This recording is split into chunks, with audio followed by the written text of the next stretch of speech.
No 1. marta sākās iedzīvotāju gada ienākumu deklarāciju iesniegšana. Deklarācijas obligāti ir jāiesniedz saimnieciskās darbības veicējiem un cilvēkiem, kas guva ienākumus ārzemēs. Pārējie var iesniegt dokumentus brīvprātīgi, lai saņemtu iedzīvotāju ienākuma nodokļu pārmaksu. Tas ir par izdevumiem par ārstniecību, par izglītību, par iemaksām pensiju fondos, par iemaksām dzīvības apdrošināšanā. Tātad šī ir tā iespēja saņemt atpakaļ daļu no samaksātā iedzīvotāja ienākuma nodokļa. Lai palīdzētu iedzīvotājiem tikt galā ar deklarāciju iesniegšanu, tika izveidots speciāls e-busiņš. Tajā ir visa nepieciešama tehnika un konsultanti, kas palīdzēs cilvēkiem aizpildīt dokumentus. Marta sākumā e-busiņš viesosies Latgalē.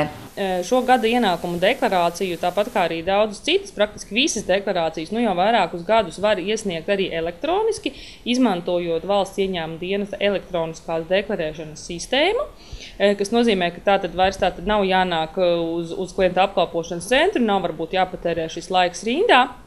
Un tam līdzīgi, bet to visu tiešām var izdarīt sev vērtā laikā un vietā no sava mājas datora vai darba datora elektroniskā veidā.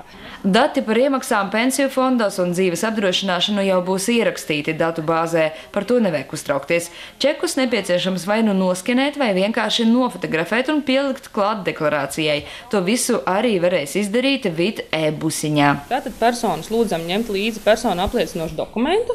Tā ir vai nu pase, vai nu EID karte, respektīvi identifikācijas karte.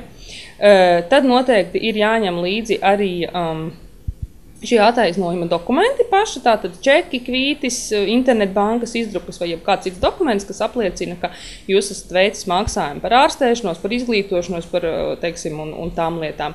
Lai izmantotu VID datu bāzi, nepieciešama piekļuva internetbankai. Ja tādas nav, tad e-busiņa konsultanti palīdzēs aizpildīt iesniegumu paroles saņemšanai EDS sistēmai. Pirmām kārtām e-busiņš dosies uz reģioniem, kur nav VID filiālis vai kur var rasties problēmas ar interneta pieslēgumu. E-busiņa darba grafiku iespējams apskatīt VID mājaslapā vai precizēt konkrētajā pašvaldībā. Gada ienākumu deklarācijas ir iespējams iesniegt līdz 1. jūnijam. Marija Andrieva, Vladislavs Karjakins, Aleksejs Ivanovs, Dautkom TV.